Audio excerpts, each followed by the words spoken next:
Notable things were going to Millhouses Park and playing in the woods, building huge dams of clay to stem the water on the steep side, and then when it was really full, bursting the dam, so you've got a huge cascade going down the hill. Swimming in the swimming pool in Millhouses. We used to go on weekends when it was shut, and we used to climb over the fence and go swimming in it. Then there came the war, and it became very interesting then. We initially didn't have our own shelter. It was all in hand to have the cellars reinforced with iron girders and so on and so forth. And until that was done, we had to use the communal shelter, which surprisingly is still there. I visited it last year.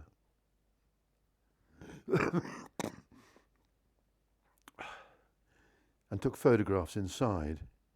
And now it looks much smaller than it did. I mean, in those days, when I was small, it appeared to be a huge place.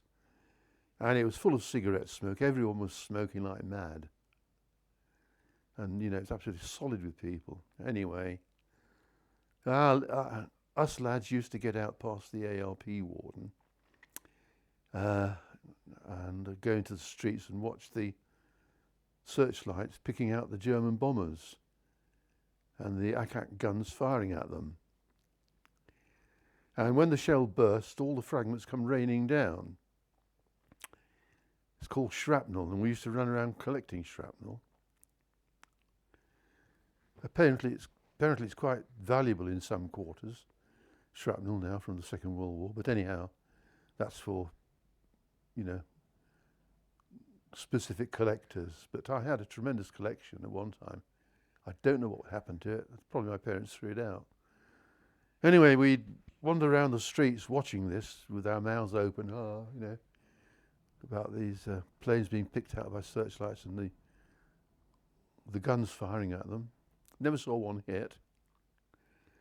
And we used to run around collecting this shrapnel, as I said, not thinking that one piece of shrapnel about 2 inches long, if it hit you on the head, would finish you completely. Because, you know, quite a heavy piece of metal. Well, we continued that until an ARP warden found us and grabbed us by the ear and dragged us back to the bomb shelter. And at the top of the steps, quite unceremoniously, he would tweak your ear, it was really painful, and kick you up the backside down the steps. There's a weird chappie at the allotment, a Walter Gabriel type character, you know the name. And he used to smoke, and he couldn't get tobacco very easily. He used to smoke a pipe. And he had this tin shed or whatever it was, only about 5 feet high, and he kept pigs.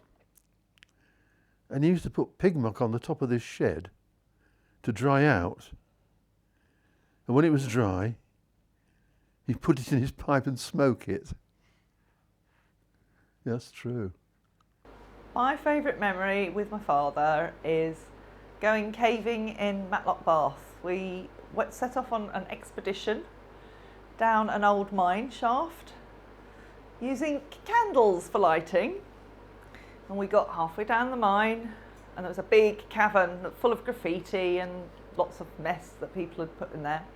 And I bent over the candle to look at something and my hair caught fire. So Grandad quickly put my hair out and we went on and we went down some tiny little shafts and found curved crystals and dogtooth crystals and lots of other exciting crystals, purple ones. Then we went on to stop and we had some lunch in a little cavern. And then we went back to the big cavern that we'd originally gone to, and you could still smell my burning hair in there. it was always really cool in the caverns, and then when you came out and it was really hot sunny day, and the feeling of the heat as we came out was always a memory. Then Dad decided that I had to climb up a rock face that was nearby. So I'm about 11 years old at this time. No helmet, just a rope round my waist, climbing up the cliff. And I suddenly thought, what happens if I fall down?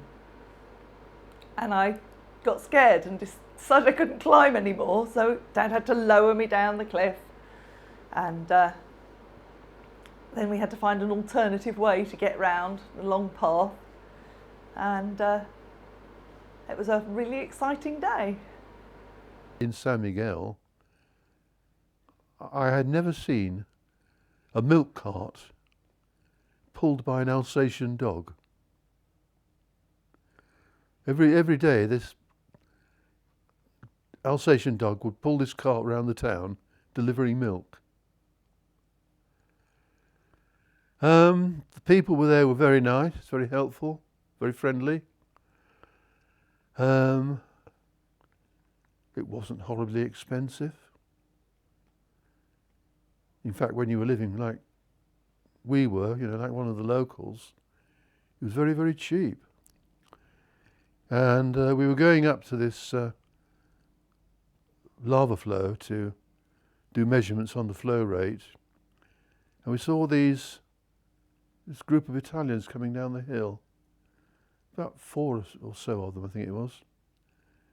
And one of them appeared to have a red conical hat on his head. Anyway, when we got close to them, it turned out that he'd been hit on the head with one of these flying fragments thrown out by the volcano. And it had badly lacerated his head. And if you lacerate your head, it bleeds profusely. And they couldn't stop the bleeding, even having put snow on his head. That's why he looked as though he got a conical red hat on. So I saved the day by producing a bottle of red wine, making this chap bend over and pouring a bottle of red wine over his head. And it stopped the bleeding. And they were really overjoyed. So we were all invited to the town of Nicolosi, nearby, where he lived, that evening for free drinks. So, got a good booze up out of that one. I've seen some people do daft things. We used to do daft things, but I always assumed we knew what we're doing. Walking on red hot lava flows. And if the local police were around, they used to shout and blow their whistles at you and wave their arms. Didn't have any effect.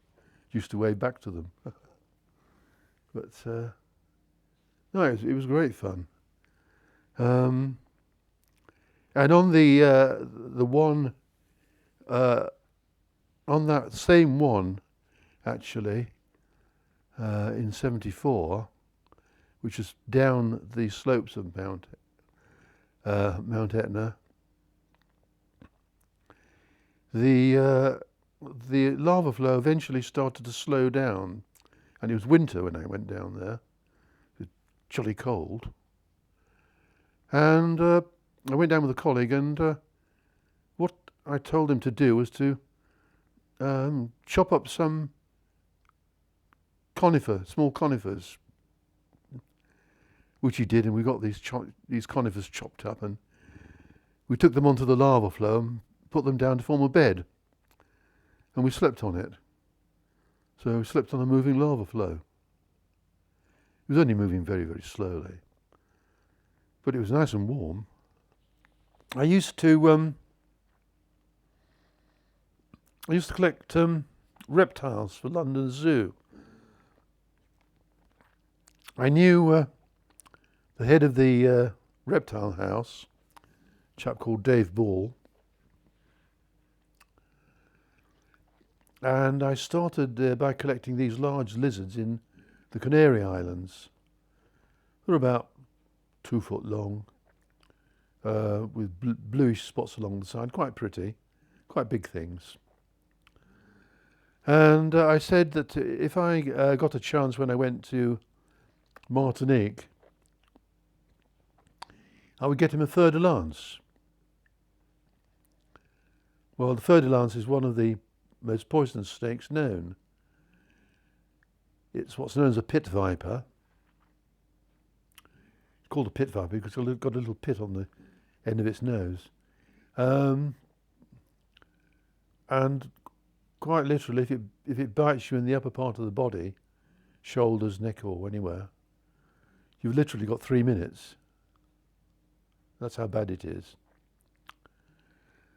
Anyway, I met a chap out in Martinique who helped me get hold of one.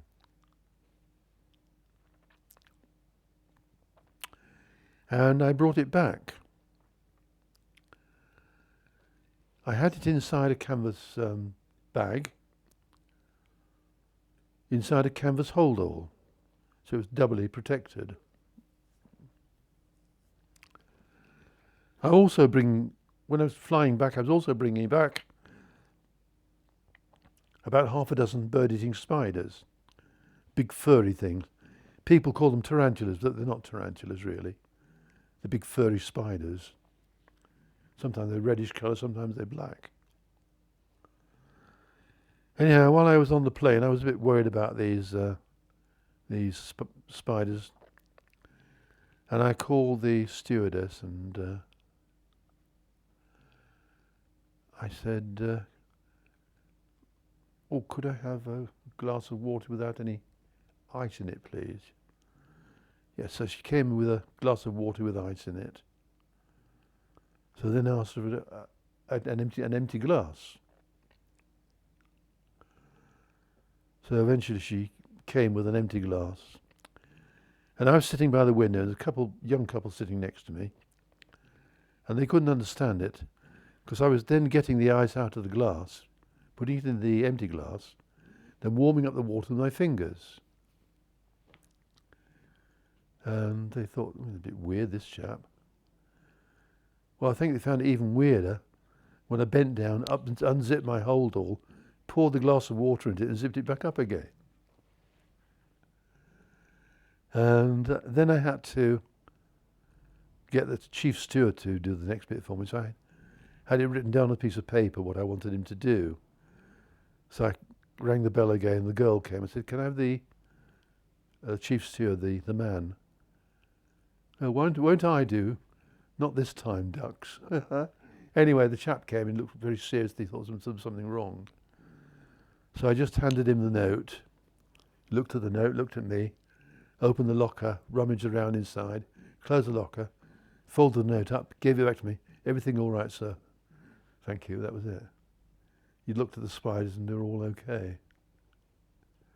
Oh yes, and when I got back to customs at Heathrow, I had this holdall. So I said, "I'll open the holdall, but I'm not opening the bag." I said, "I'm not opening the bag at all. Not unless you give me a note signed by your superior officer telling me that you accept all responsibility for anything that happens." I said, "It is a very, very poisonous snake." He said, "Oh, we'll let it go then." Could have had diamonds in there. I think one of my favourite memories of my father is when we were younger. He used to travel a lot, and every time that he came back from travelling, he would bring something very interesting with him in the form of a mini beast of some description. Could be tarantulas, could be scorpions, tree frogs, very many different bugs, snakes, lizards he brought back with him. And this was one time that he went down to South America, and I can remember very much going to pick him up from Sheffield airport, and we went to pick him up, and he'd brought back a fer-de-lance, and the fer-de-lance was it's a very poisonous snake, and if you get bitten by one, it can cause death. I can remember we kept the fer-de-lance in my uncle's garage, and my cousins and I had to dig up worms for the snake. And on the way back down to our home, we had to go via London Zoo to deliver this fer-de-lance to London Zoo. I can remember getting out of the car with Dad, and the snake was in a bag, and we went into the zoo, and we went into the back room of the zoo, and as the zoo guy got the snake out, he dropped it on the floor, and I can always remember how quickly my father whisked me up onto a work service while they danced around the room trying to catch the snake. So I suppose that's one of my memories of the snake escaping. There was also the lizards that escaped in the house, and we didn't recover all the lizards until a couple of months later. One was living in the back of the television, and the other was living in the pantry, which is one that I discovered. Work in Mexico, in the north of Mexico, a place called Guadalajara, which is a big volcano. It is active. We drove up it. A hell of a job driving up it. When we got to the top, it started to rain. We had this tremendous thunderstorm, and we had to stop. And we were in the river course where we stopped.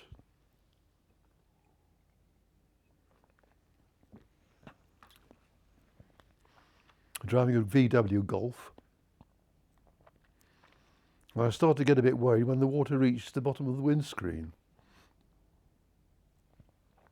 You know, more or less ready to jump out and make a dash for it, as it were.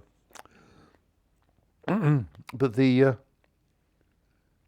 water subsided, and we were able to get the car out of the debris which it had sunk into. And driving down the volcano after that cloudburst was interesting, because parts of the track had been washed away, and at the top of the volcano there was a timber yard where they were felling trees, and I went in there and I helped myself to 2 or 3 planks.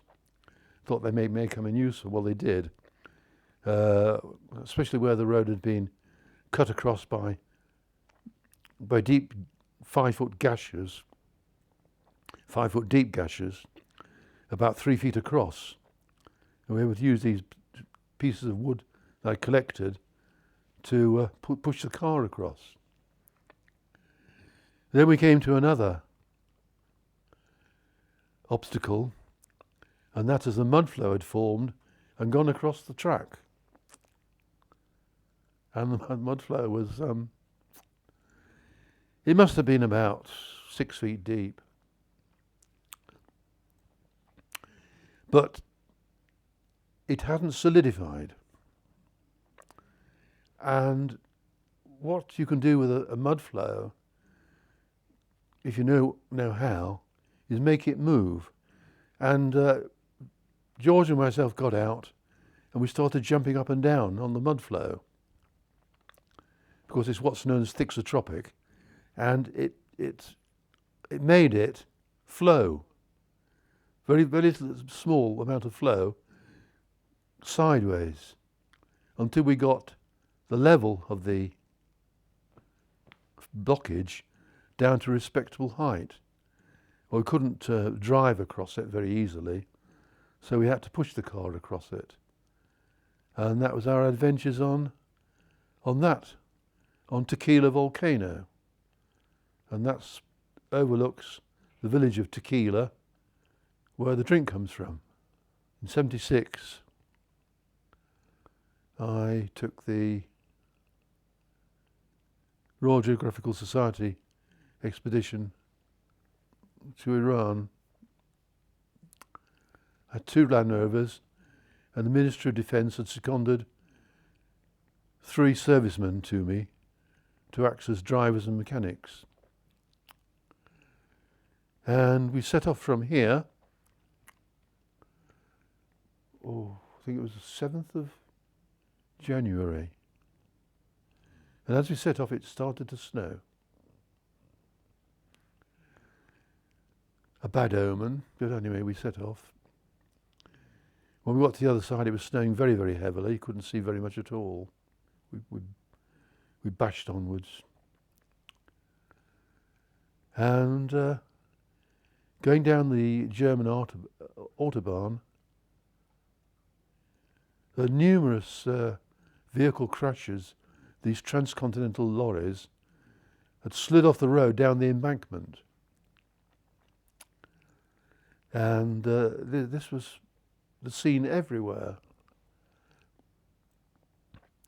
Anyway, we got down to Austria, visited some friends of mine in Austria, then continued down to Yugoslavia, and then Greece and Turkey. In Turkey, in the Turkish mountains, it was the custom for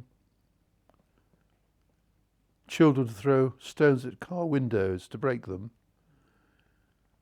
Then a policeman further up the road would stop the car and say, "You can't drive with a broken windscreen. You must go to this village and get it repaired." But what the poor old driver didn't know, unless he was informed beforehand like I was, they're all part of the same family. You know, the children break the windscreen. The father is probably the policeman, and the uncle is probably the chap that puts a new windscreen in. So they all get money out of it. And I'd been to the cash and carry in Action before we left. Got these huge sacks of boiled sweets. When I saw this group of children at the side of the road, I knew what was going to happen. So instead of racing through like everyone else does, I slowed right down so they didn't throw anything at me because they were puzzled, and threw out these handfuls of sweets. And while they were picking up the sweets, we zoomed off. That worked quite well. What else was eventful on that? Oh yeah, in Turkey we had a camp on the side of a lake, and in the morning we were washing, and someone thought it would be great fun to start shooting at us, and heard this bang and debris going through the bushes above us. So we got out of there pretty quick. Quite weird. You see beggars in Turkey like you've never seen anywhere. I didn't photograph one of them. I wish I had, because it would have been so interesting, but I hadn't got the heart to. The chap, which I probably mentioned once in the past, who literally had half a face. One half of his face was just smooth, and the other just had a bit of a nose and an eye and a tiny bit of mouth. Then we went into the mountains between Iran and between Turkey and Iran. That was fairly straightforward. We got used to tackling the customs people by then. Oh yes, going through the Turkish mountains on the border with Iran. The snow by this time had got very deep. It was something like 15 feet. And they dug these canyons where the road was in the snow. And we were going down one of these tracks in this snow canyon, and what should come chugging up the other way? The transcontinental lorry. He couldn't stop. All I could do was to ram the Land Rover into the snow at the side, which was soft enough to take quite a lot of the vehicle, and he managed to get past us without stopping. That was exciting. After that, we had a fairly straightforward run into Tehran, where we stayed for a while at a hotel. Then British Embassy gave us use of a small cottage which they got in their grounds. So we stayed there. After we'd done all our bits in Iran, spoke to all the officials and all the rest of it, we went down to the Indian Ocean, which is a bit of a drive, I can tell you.